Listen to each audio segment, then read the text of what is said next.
All right, welcome to episode number 188 of Evidence-Based Audio Engineering, and this is I Told You So. And I'm not sure if I actually had an I Told You So before, but I tend to say it a lot, so I told you so. All right, so first of all, like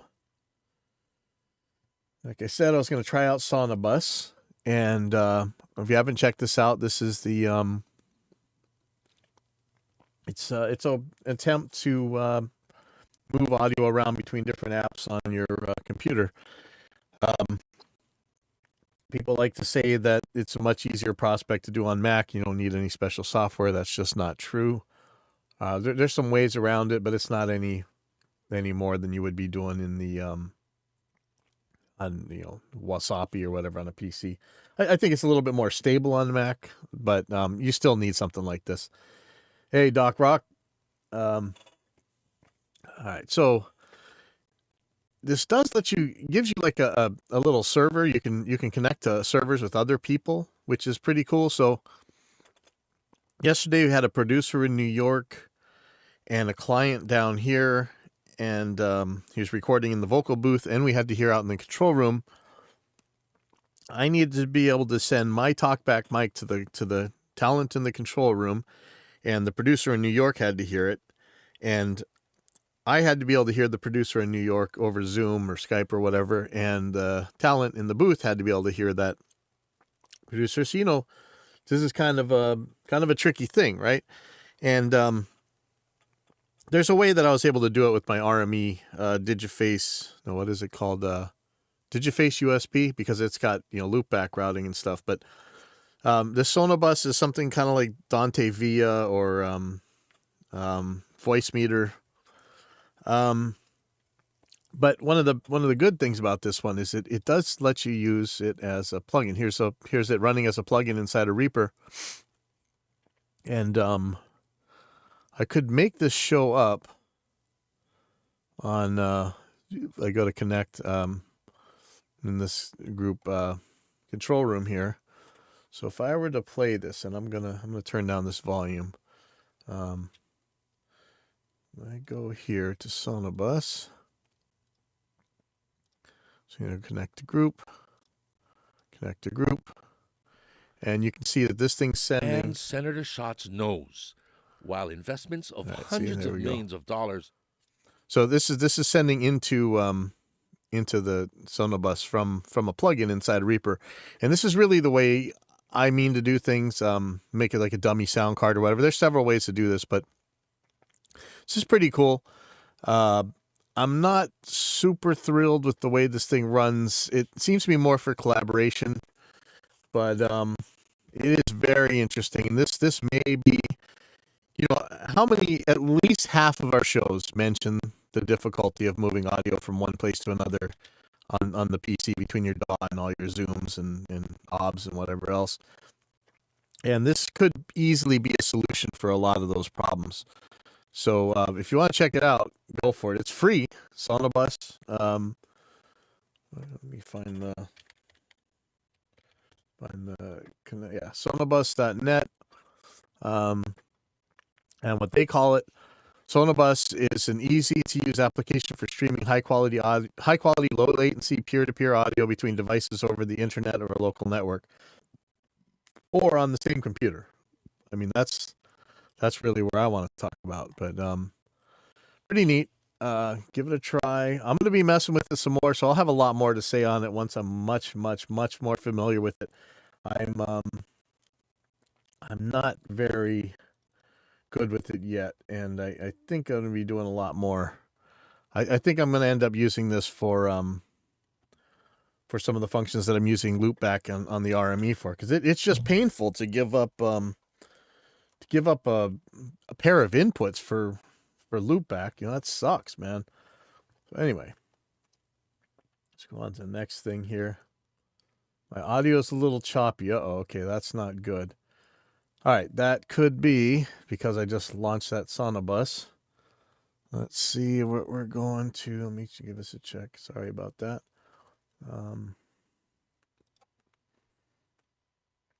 Audio's a little choppy. It looks like it's getting into Let me just check real quick.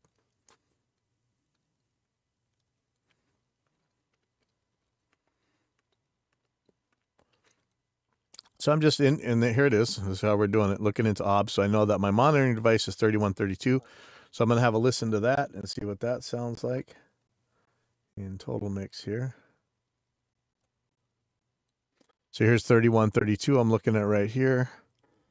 Let's see what that's about. It might be because of the multi-client nature of what just happened. So here's main.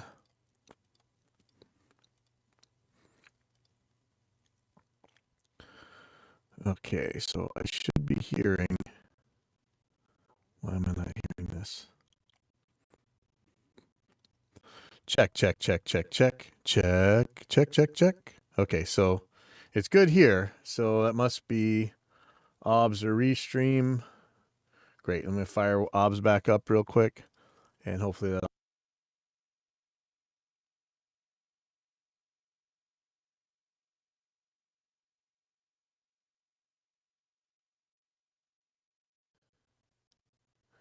Yeah, I don't know. I just started OBS back up. Not sure. See, the Sonobus tried to grab one of the ASIO drivers, so that could have chopped it up. But yeah, sounding good here. Let me see. Is I hear this if I went to one of these monitoring things. Destination. Go to YouTube and have a listen to what this is sounding like. Destination.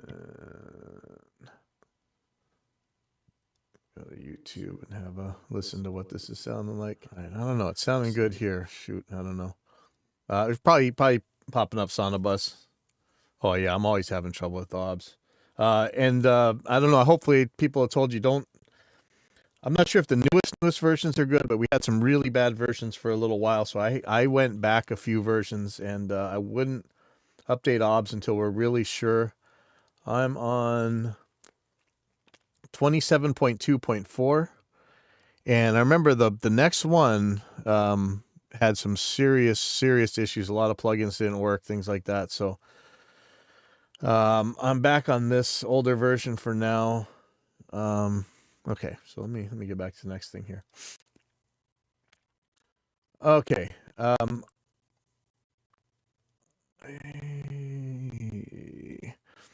So I was on another one of these Glenn Fricker shows right here. This last video on Spectre Sound Studios, me, Ethan Weiner, and Glenn Fricker. Mostly talking about cables and stuff. This may not have been one of the funner ones for people, but you know, I was on there again. So if you haven't checked that out, go check it out. Yeah, 28.0 doesn't support ASIO. Yeah, that's a huge problem. You know, it's funny because people always talk about, oh, well, we're just talking about metal, as if, you know, in the early and mid 90s when I was at some of these studios, the pinnacle of recording were these metal bands, stuff like Megadeth, things like that. There really wasn't anything tougher. There's a lot of like cool stuff, like we're doing these 2-inch 8-track head stacks for doing some jazz recordings and stuff. But when you're talking about the highest detail, trickiest, hardest to record thing, the more little nuances and subtlety, it was these metal bands. That was the top of the difficulty ladder. And so it's funny that they're like, oh, it presents it in a metal context. But when folks try to extrapolate to other contexts without understanding what the test was focused around, audio is audio. They don't have a special type of physics for metal and not everything else. But what I wanted to talk about this is somebody at the gear page says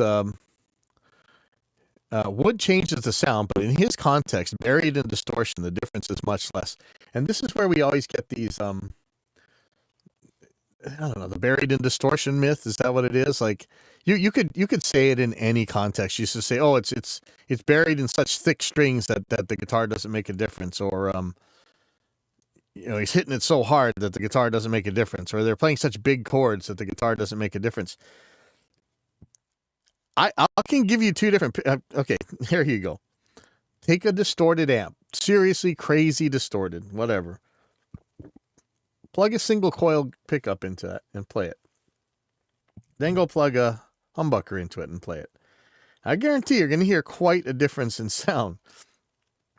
So it's not like, oh, well, these metal guys, just don't worry. Everything sounds the same to them because they're just smashing it all with distortion anyway. Bull.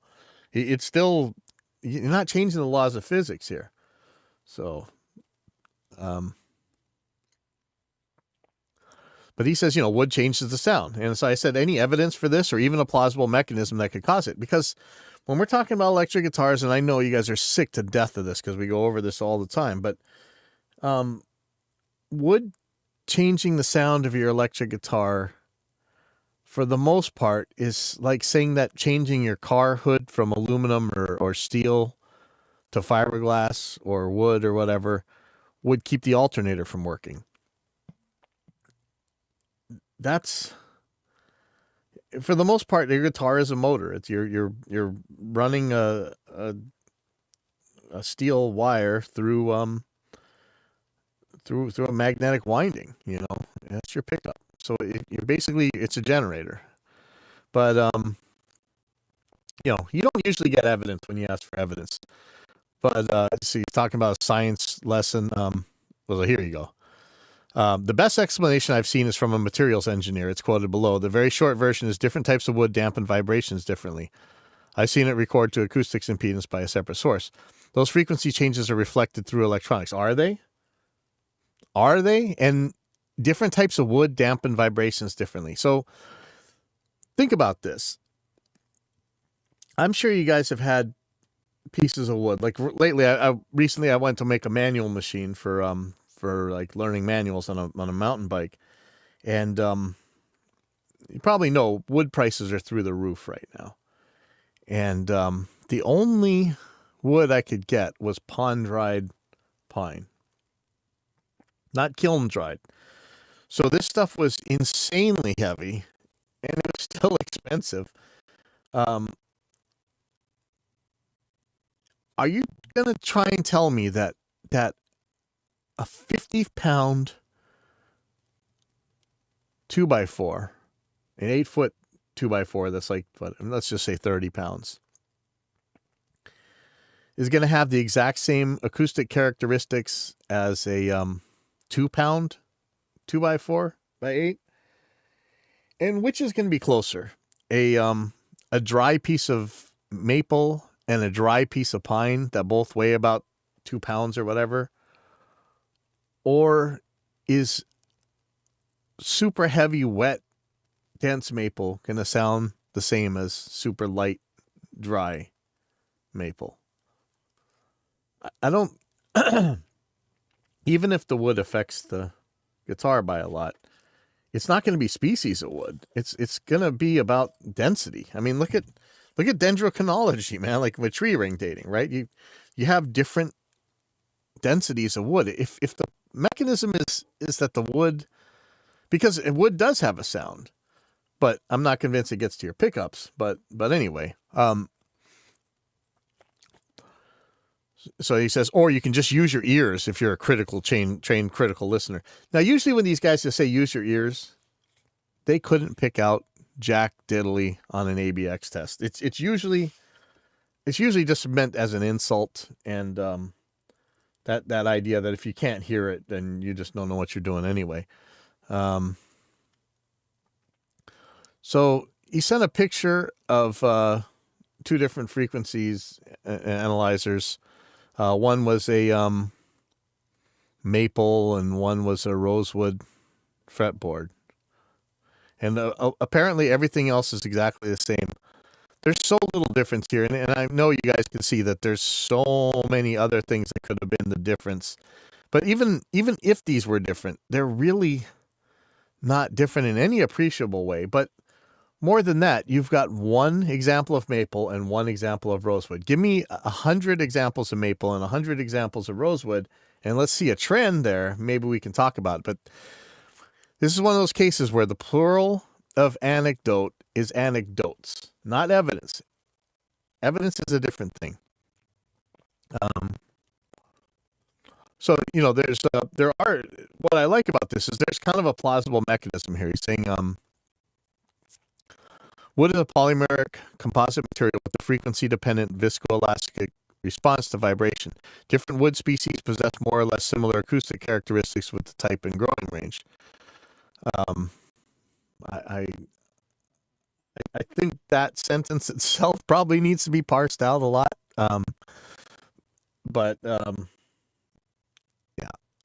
Let's see.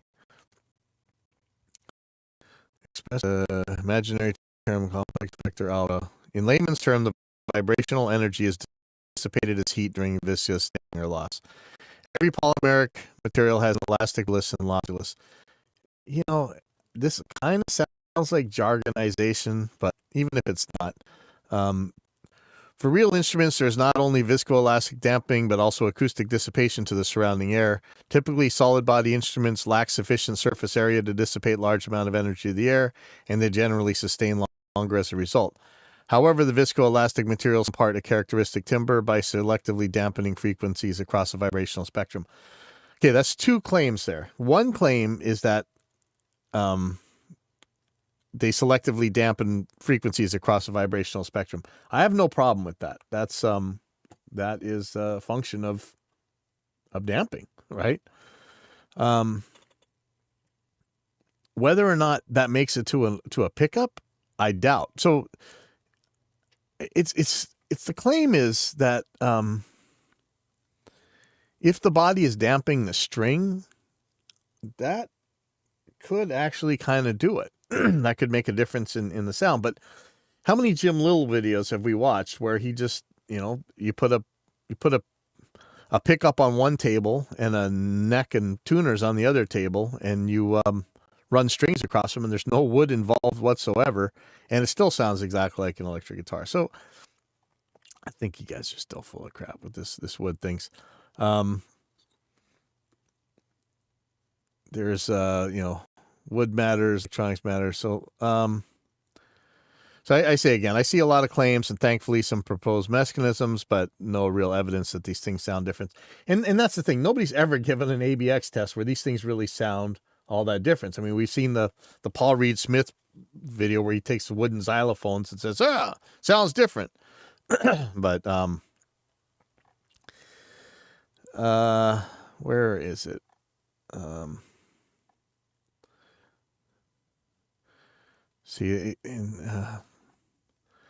I just saw a picture of two single data points, and I'm very dubious that everything was isolated so that the only variable was the species of wood. Again, you'd have to have the exact same. You'd have to build the things exactly the same. Then you'd have to pick them exactly the same. And there's probably ways to do that.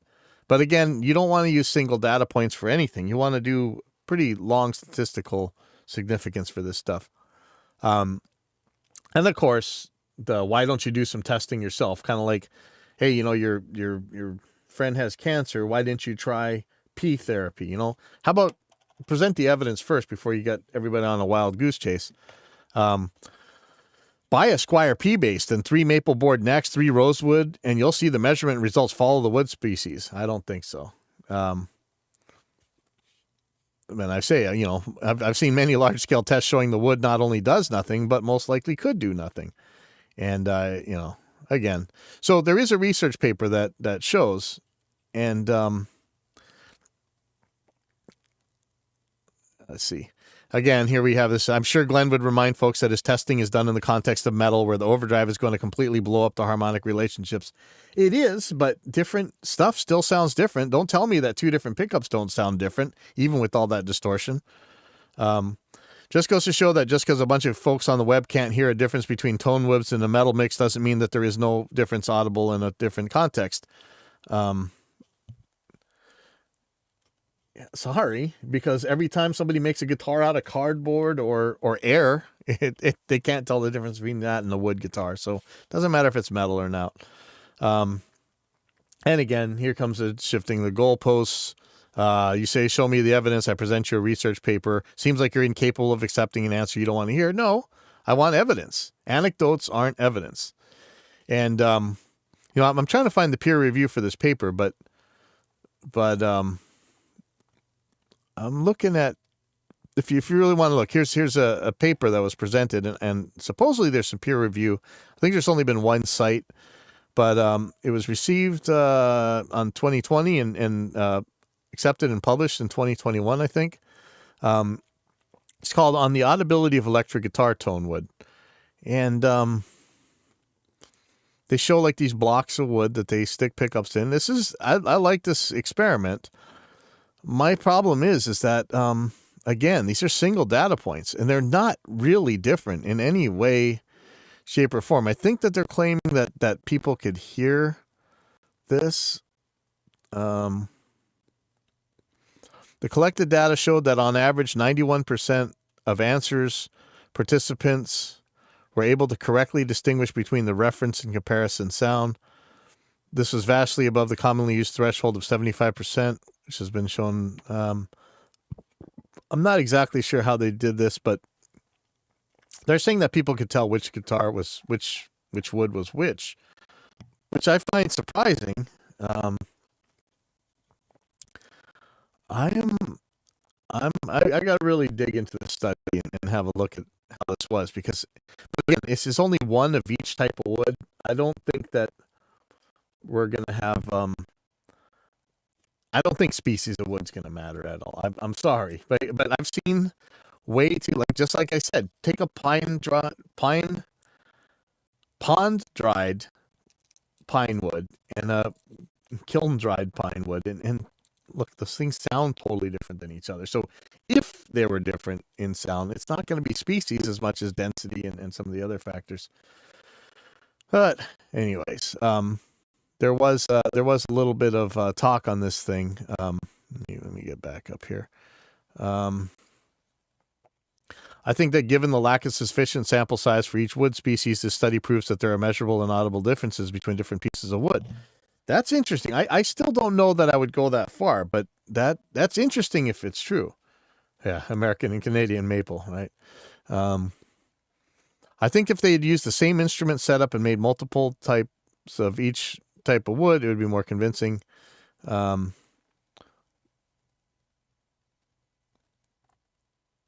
think if you go to Gear page, there's a little bit of a rundown on what this could have been, but I don't really, like I say, we've seen too many of these videos where people just make guitars out of anything and nobody can tell the difference between them and the magic tone wood, whatever. I'll look more into this though.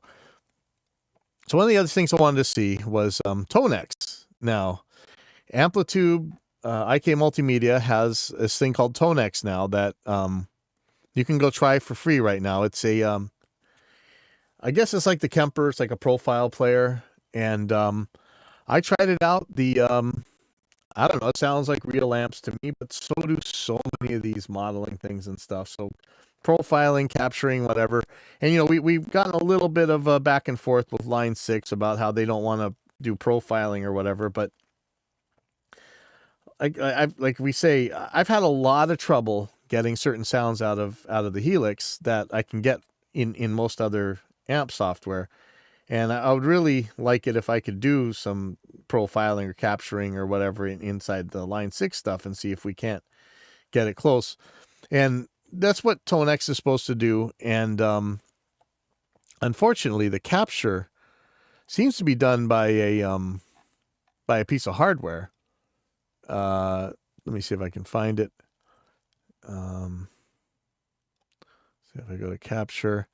So the capture, you're supposed to buy this box that's kind of some like reamp box or whatever, and you run it through your amp, which is really cool. So we can actually do captures that way. But I'd like to do it from software as well. And I don't see a way to do that because with Revolver and whatever other things that Audio Media Research is calling it now, and Alex's amp capturing thing and some other capture things, I was able to get like my favorite bias amp tones, no problem. I wanted to try it out in Amplitude. It's $200. So if you really want to do the profiling thing for your software, I'd maybe go buy this thing. Maybe I'll buy one of these and try it out. But I really just want to try the software. But if you want to try the models that are already captured, you can try it for free right now. The whole thing is $100 to buy the full version, but again, I don't think it captures. I'd like to know. It seems like it should capture in software, but maybe it doesn't. I'll find out more about that. Okay, ToneLib, who we talk about a lot on this channel, they have their own free noise reducer. Says powerful yet simple 2-unit rack effect on guard of your mix clarity. I don't know what 2-unit rack thing that would be, but it says powerful yet simple. This plugin modulates a 2-unit noise reduction rack effect, which is capable to easily remove all unwanted noises from your mix. I don't know what they're talking about. Oh yeah, okay, I'll see you, Poo Ninja. I don't know what they're talking about this rack thing, but hopefully it's just really good software that does what you think it's going to do. Remember, I really like this company. They make a really cool free guitar amp system. They make or not free, but free trial. I think it's Honorware. They've split it up into ToneLib Metal and ToneLib GFX, which I'm not super thrilled about, but they also have Jam, which is kind of their own version of Guitar Pro, but it's a little bit more gamified, which is pretty cool. I'm going to be giving this plugin a chance. I haven't really even tried it yet. But ToneLib Noise Reducer, no reason not to try this. Everything these guys made has been pretty damn good, and so I wouldn't be surprised if this wasn't an awesome little plugin for free right here already. Okay, and from I told you so territory. So here's let's go to this article right here. So this is from Blabbermouth, so I guess consider the source, but it says falling in reverse cancels festival appearance over missing laptops. It's like driving a car without an engine. Now people get mad at me when I state that for the most part bands are either mostly lip syncing or totally lip syncing. I mean, you got live mics for talking or whatever, but so much of these shows is pre-recorded stuff, and it's understandable that it's not like before where you pay $10 and you go to see a show or whatever. You pay like $200 for a seat or whatever, and people expect perfection, and human beings can't perform that live, and there's a lot of things that you wouldn't be able to do acoustically anyway. So much of this stuff is recorded. I know, back in the day, Milli Vanilli got in trouble for this, but like they weren't doing anything even back then that wasn't any different than anybody else is doing. But let's read this a little bit. Falling in Reverse has been criticized by fans for pulling out of this year's Will Rock Festival over missing laptops. Just hours before the Ronnie Radke fronted outfit was supposed to appear at the one-day event on Saturday, September 24th at Lake County Fairgrounds in Grays Lake, Illinois, the singer and his bandmates scrapped their performance because their laptops, which the musicians used to run their show, and they had put all this stuff in scare quotes, were lost. I said earlier they showed a thing on their Facebook page announcing band's cancellation. I regret to inform you that we'll have to cancel and we have no other option. I'm sorry. I'll never make videos like this, but I feel I owe it to you guys. So we show up to rehearsal. We only plan to rehearse one time because we just got off tour. We don't need to rehearse that much. We walked in the rehearsals and our laptops are missing that we run all of our show on and stuff. And as a band in 2022, you need your laptops. Hey, he's telling the truth. Sorry. It's like driving a car without an engine. It's really unfortunate. Supposedly they are lost. Blame it on our crew, I guess. Of course, blame it on your crew. I don't know how that happened. That's never happened before. I'm pretty upset about it. They're brand new laptops, and I'll see you guys at Aftershock in Sacramento on October 2nd. I'm very sorry, guys. So 1,400 comments on Facebook. Commenters expressing their dismay over Falling in Reverse's apparent inability to take the stage without their computers. Can't you just play your instrument and sing? One person wrote. Another person added, he said in 2022 bands need their laptops. What? You don't? Yeah, I don't think so. Should have lied and come up with a better excuse. A third commenter chimed in, I call crap one of the main reasons I was going to go. Less than 24 hours notice for a headliner. How about at least a partial refund for tickets not scanned in? Another person weighed in, I'm not going to the festival, but what pisses me off about them canceling is he's blaming the crew. Yeah. So who was that? Not Kelly Clark. No, sorry, not Kelly Clarkson. Oh, speaking of which, our very own Lenore the Shredder was on Kelly Clarkson's show the other day, I think. What was it? It's like not Ozzy Osbourne's daughter, one of them Simpson girls or whatever. Blaming the crew for them. Exactly the same thing. Lip syncing gone bad. They just don't want to play, and instead of faking an illness like the rest of us do, he's putting blames on the back of the people who work their asses off to make them look good. That's what's messed up. So again, somebody else says, hey everyone, public service announcement. If you were going to see Falling in Reverse in concert, there's been some absolutely horrible news. They don't have their laptops. They have to cancel. Such a bummer. I hope they get new laptops on stage soon so everyone can see them again. Please have empathy for them. Can you imagine playing music in 2022 without a pre-recorded laptop show? I know, me neither. On the plus side, he did say they don't need to practice much when they do have a working laptop that can play most of their show for them. Yeah, funny that, huh?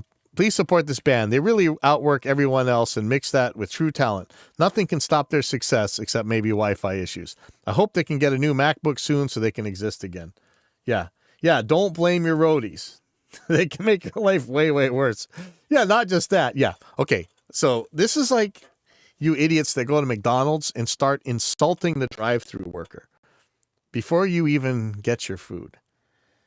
Like, you're just asking for it, man. Those guys could pee in your food or worse, and you would never even know. You mess with your sound man, see what happens. But again, it's not their fault, probably. I mean, it could be. Who knows? But Sirius XM radio personality Eddie Trunk, who has been a vocal critic of rock bands using pre-recorded tracks to their live shows, also offered his opinion, writing, "This is astonishing. First I heard about this, I thought it was a joke to wind me up. How much longer are fans, promoters, media just going to accept the epidemic of live shows not really being live? Paying your hard-earned money to see a band play live that's not truly live. And there are countless bands in 2022 that hone their craft and play live. Tons. New and old, including the one that just subbed for them in their slot, Jackal. Isn't that cool? Jackal went up there? I didn't know that. That's awesome. No laptop needed there. Are you sure? I think that's a claim. I don't know that that's true. This is just unreal. But at least I gave them credit for being honest. Wow, I'm closer than ever to launching my own band, and I can't sing or play a note. Simply amazing. Now, I wouldn't be surprised if Jackal had some stuff up there. And here's the thing, man. It's not. I think if you paid less, you'd have more chance of seeing a live band.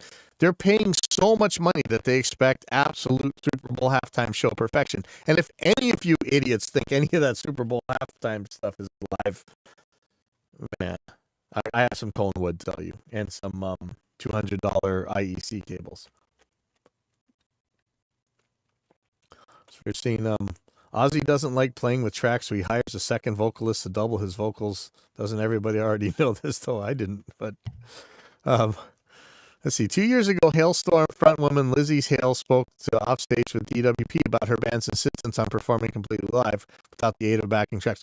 However, I'm betting that even still, you may have some sequence stuff that goes, from a laptop or whatever to some kind of sync, and there's always something. It's just not a dichotomy, There's always, it's like a sliding scale here. As long as the firmware on his chainsaw is updated, I don't think Jackal needs a laptop. Yeah, Jackal's badass, man. Not a fan of finding my favorite bands do that. But anyway, I've been saying this for years, and nobody wants to believe it. So there's a pretty long thread over at the gear page on this. But this isn't something new. This is as old as, think about those old American Bandstand shows, right? Those things were taped ahead of time, and you even had bands that would purposely not play what they're supposed to be playing in order to prove that it was fake,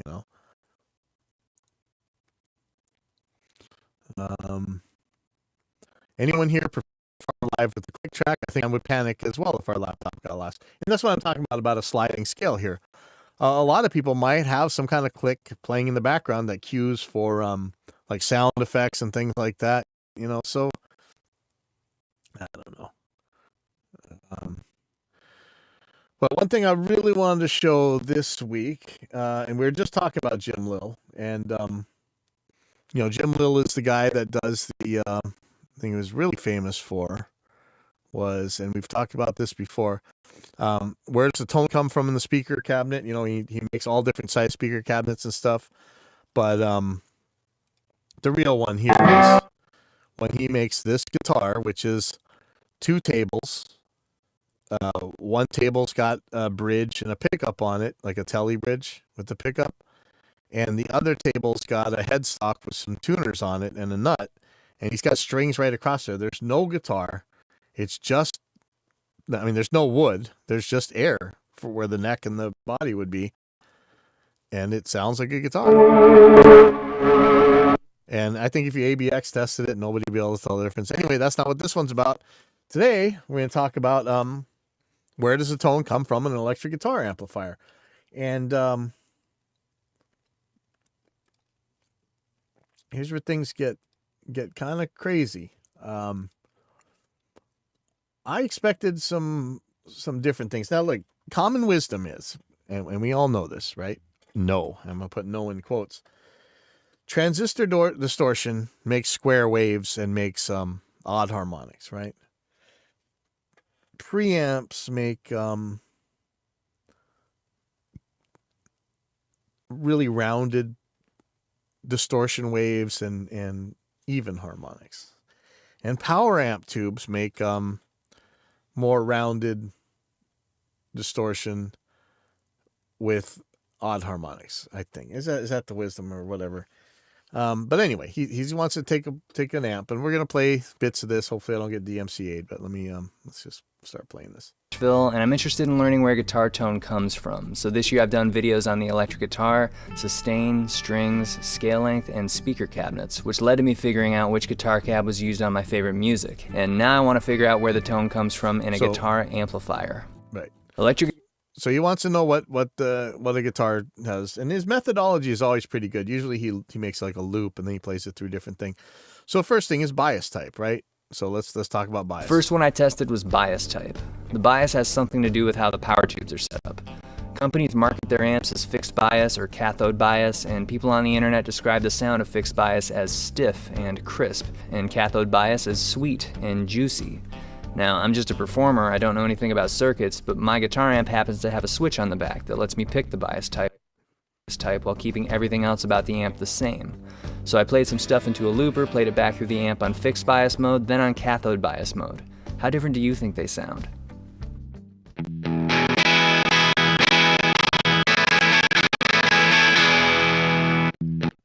So, in this case, and I know I get mad about single data points and stuff, but, if the difference is going to be that big, we should be able to hear it right away. And I don't hear any difference in that. Again, one of the other things is Class A versus Class AB. I don't know if they get into that, but...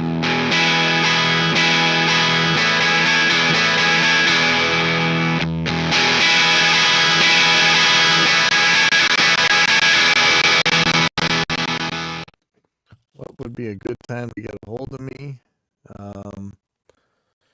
Hawaii time, 12 o'clock, 1 o'clock most days. In the afternoon, I'm always around. Okay, so it doesn't seem to me like this fixed or cathode bias or whatever makes any difference. So here's rectifier type. For some reason I felt like there was more to an amp than the bias types, so I moved on to rectifier type. As far as I can tell, the rectifier preps the electricity that the rest of the amp uses. Companies market their amps as having a tube rectifier or solid-state rectifier, and people on the internet describe the sound of tube rectifiers as saggier, flabbier, and more compressed, and solid-state rectifiers as tighter and punchier. Now, in the Helix, you have a way to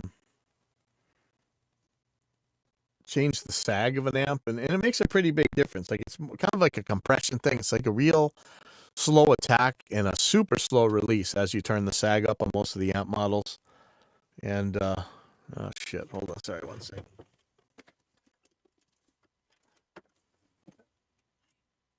Stay hopeful for your birthday party or keep it for you. Happy birthday. Thank you. Okay? All right, there. All right. Okay, so let's see. Sorry about that. The sag control really makes a big difference, and I don't know that in real life they make such a big deal, but we can find out. Here we go. I'm just a performer, I don't know anything about circuits, but one of my friends has a Mesa Lone Star head, and it happens to have a switch on the back that lets me pick the rectifier type while keeping everything else about the amp the same. So I played some stuff into a looper, played it back through the amp on tube rectifier mode, then on solid state rectifier mode. How different do you think they sound?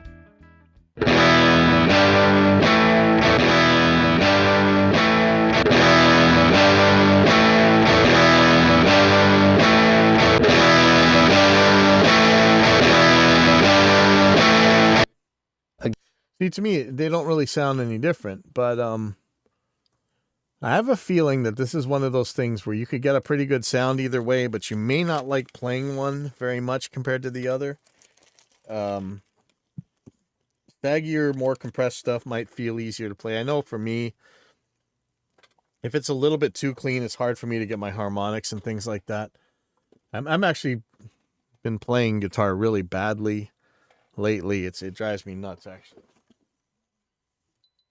I think most of it's more about having, getting used to glasses and being able to see, but I know I'm playing pretty bad. Rectifier the AC is going to be on. It's gotten way too hot in here. So let me keep going here. So that's the bias type, rectifier type, and now we're going to get into power tubes. Again, left feeling unfulfilled, I moved on to a surefire difference maker, power tube type.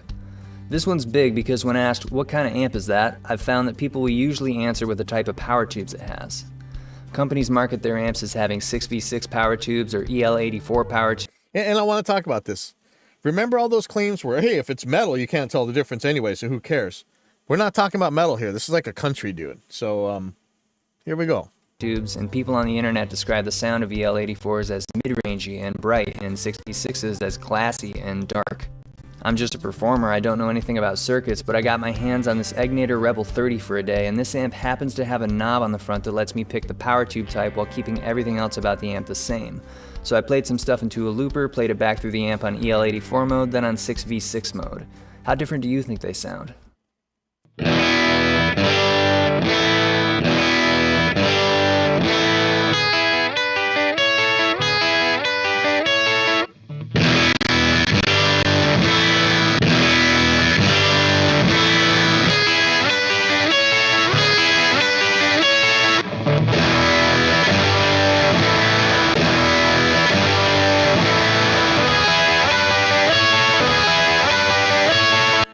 Feeling a little confused at this point, I moved on to the preamp tube type. Companies market their... All right, so there we go, right? I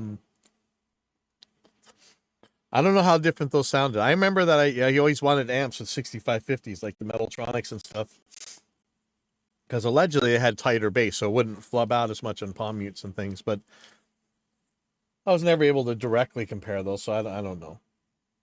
amps as having an EF86 preamp tube or having a 12AX7 preamp tube.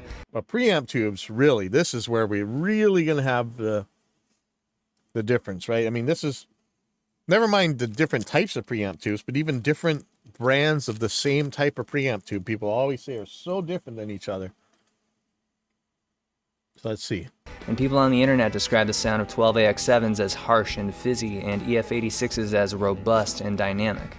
I'm just a performer, I don't know anything about circuits, but I tracked down a Morgan Dual 20 head because it happens to have a switch on the back that lets me pick the preamp tube type while keeping everything else about the amp the same.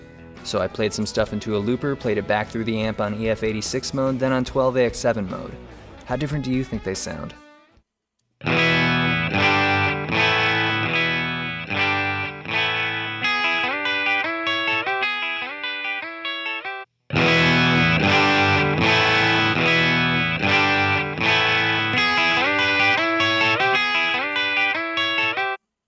Finally. Okay, so now we got a difference, right? I think you've seen back in the day when people used C12s and stuff, and they're really insistent on a very specific tube. Even if they claim to measure the same, they would want, I need this Telefunken tube rather than a Mullard or whatever. But I don't think this is the whole story, and this keeps going. So that's now I could for sure tell a difference in the loudness and the amount of distortion here.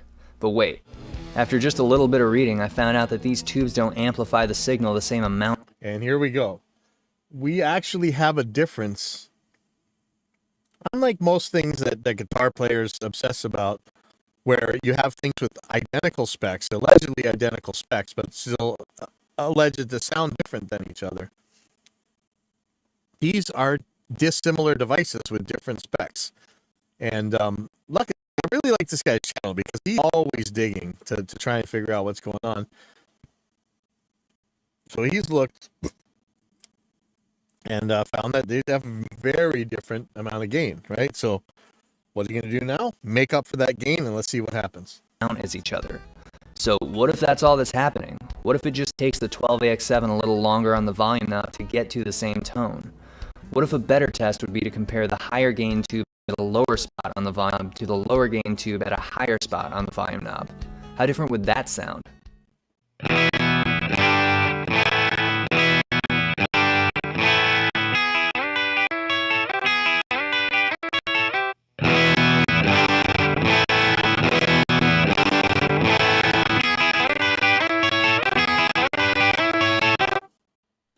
At this point, I was stunned, because if you... Yeah, there you go. So, if you've watched the video where I take one of our compressor plugins and use the soft limiter to attempt to emulate a guitar amp distortion, and then I use matching EQ, I actually get it closer to the sound of my favorite bias amp than I can get the Helix. And that's just a soft limiter. And it really comes to comparing to apples instead of apples and oranges. If you had asked me why does a 1960 Vox AC-15 sound different from a 1964 Fender Bandmaster, I would have repeated things that I'd read on the internet and said because of the bias type, and the rectifier type, and the power tubes, and the preamp tubes. But after actually testing those things and listening, I felt like I had to keep looking elsewhere to find where the amp's tone comes from. So these are all the major things people usually talk about in your guitar amps, right? And none of them seem to matter. But what if I go way back to basics? I know that when I turn up the volume knob, the amp gets louder and more distorted. And I know when I turn the treble, middle, and bass knobs, the balance of the tone gets wildly different.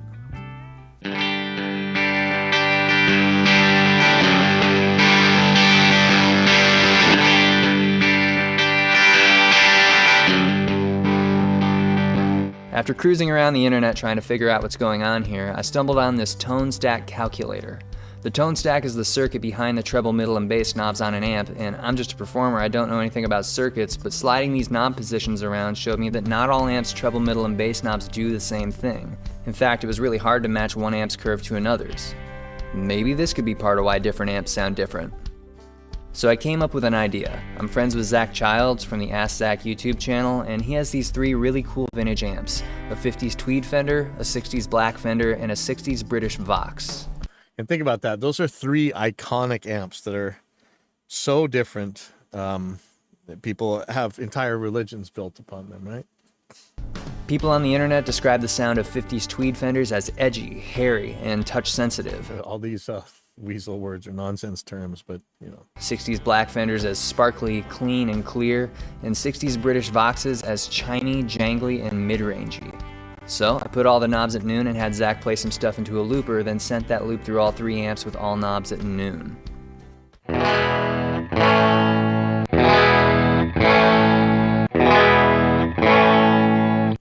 Then we started chopping away at what might be causing those three different amps to sound different. So we tried the amps again, but all into the Deluxe's speaker, so each amp was going into the same speaker and speaker cabinet.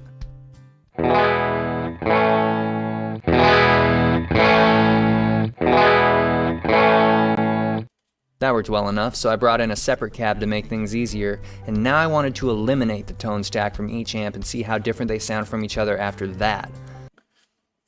So you guys probably, some people are obsessed with tone stacks and really understand this stuff. And you know, I still have it in my head that distortions are a form of multiband dynamics. They don't act as much like it as I thought they did, if they really are at all. I may be completely wrong about that, but I would figure that if that's true, then where you place the tone stack and what it's actually doing would make a pretty big difference in the way the distortion works. I'm just a performer, I don't know anything about circuits, but playing around with that calculator, I noticed that at certain specific knob positions the line became flat, and it was like the tone stack wasn't even there, it was just a bit of a volume drop. And I could turn up the amp's volume knobs to compensate.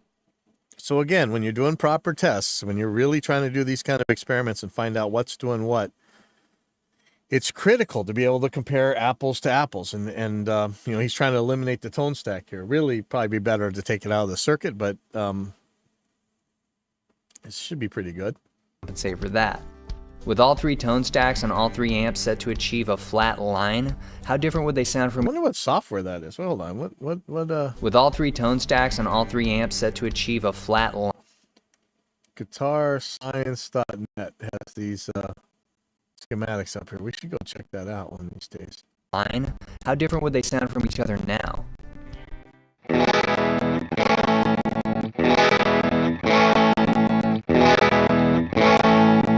Okay, now that is the stuff that nightmares are made out of, right?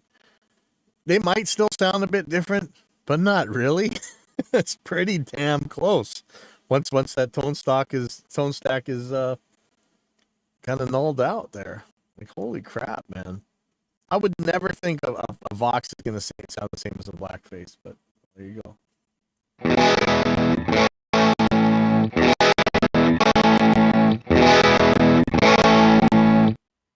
I may be onto something here. Zach and I thought it was pretty crazy to hear these different amps sound as close to each other as they did after only changing a few things. But I only spent an afternoon with those amps. If I wanted to really figure this out, I'd have to track down flagship models of the big three classic brands so I had pure examples of what those tones even are. So I did that. This guy really goes and does the extra mile for all these tests he does. I just love this channel. Number one would have to be a Fender, and if I had to pick a flagship Fender model, it would be the mid-60s style Fender Twin Reverb. And luckily I already have this one that I use whenever somebody asks me to play pedal steel with them. On this one at a cool studio and grabs iconic amp company and rock me with a circuit like Arrow 100Y.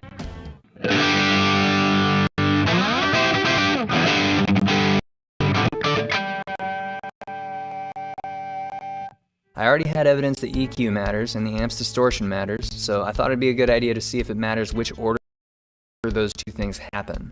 Okay, so he's plugging in distortion pedals, EQs, and just like we're talking about tone stacks and everything, what first? You know, distortion first, EQ first, and again, these are before the amp in this case, so take that for what it's worth.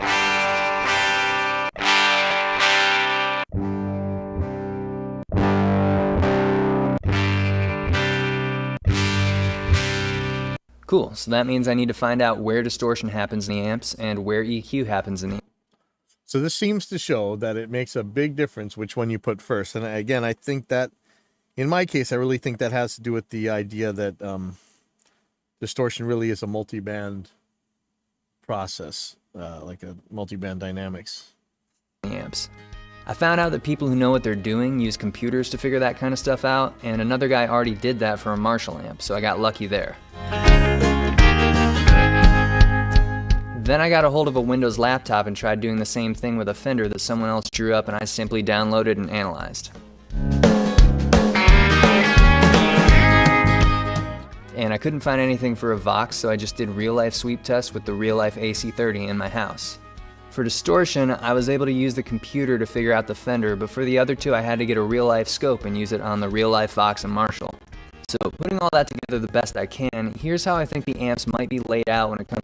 And so here's the his order for what he thinks these different amps. I'm not sure which one's which, but he's showing like one of them's got a tone stack on the way in. Other one has a bass cut and a treble boost before the tone stack, and another one has two bass cuts and a treble boost, and another bass cut before the tone stack. So they're all kind of set up differently. Comes to EQ and distortion.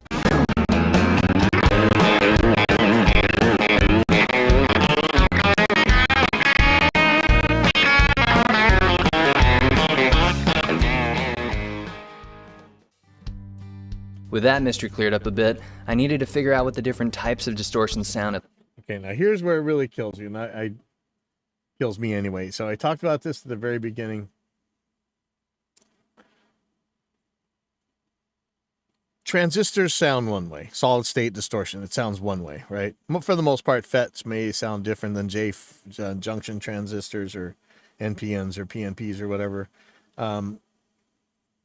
You know, they talk about germaniums and silicone sounding different. Preamp tubes sound way different than solid state distortion, and power amp tubes sound way different than preamp tube distortion, right? Yeah, this one's crazy. Like. People online describe preamp tube distortion as buzzy and power tube distortion as girthy, but both are praised as being much more musical than the bees in a tinfoil bag that is solid state distortion. But come to think of it, I've never heard preamp tube distortion by itself, or power tube distortion by itself, or even the dreaded solid state distortion by itself.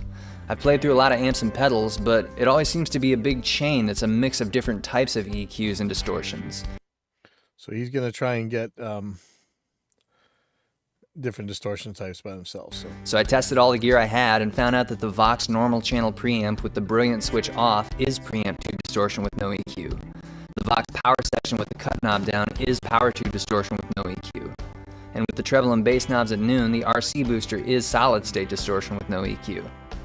I had my 3 examples of different types of distortion, so I played a loop into each and listened.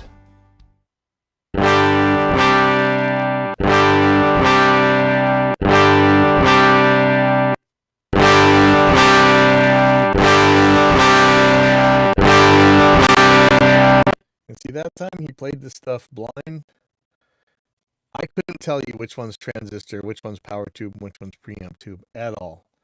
They all sound functionally the same to me.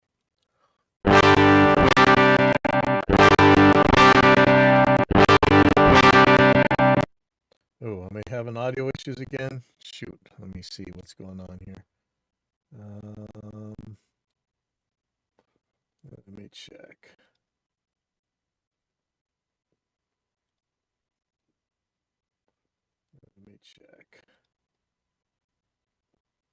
Find out where distortion happens in the amps and where EQ happens in the... So this seems to show that it makes a big difference which one you preamp tubes.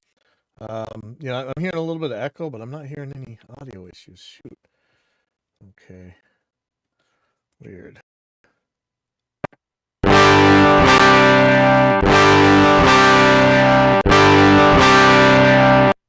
Well, this opened up a whole world of possibilities. What are you hearing? I'm not hearing it. Every time I go to check it, it's sounding fine. You know, the main thing I'm seeing on this right here is that the power tube distortion, the preamp distortion, and the transistor distortion sound the same. No idea what's going on here. I was sure these would sound a lot more different than they did, but they sound less different from each other than if I accidentally bumped the treble knob carrying my amp on stage. Why don't we have treble knob owners clubs? So what if it's not about the bias type, or the rectifier type, or the power tube type, or the preamp tube type? What if it isn't even the tubes themselves that are giving the amp most of its tone? What if most of the tone of a guitar amp comes from the amount of distortion and the EQ changes and the order that those things happen? What if everything else about an amp was done wrong except for those things? How close? So we got in a big old fight a long time ago where we're talking about how, you know, amps are presets. You know, from the anti-preset Dunning-Krugers out there, who always yell at people for asking for presets or amp profiles or whatever. In reality, your amp is a preset. It's setting different parameters different ways and having that as the middle position. And maybe it won't go as far one way as another amp will, but in general, it's a preset.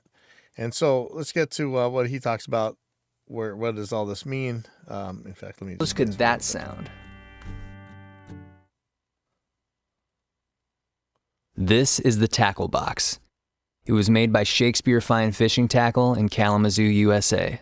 I turned it into a guitar amp that I built to copy the sound of a Fender Twin Reverb, and a Vox AC30 top boost, and a Marshall JMP Aero 100 watt.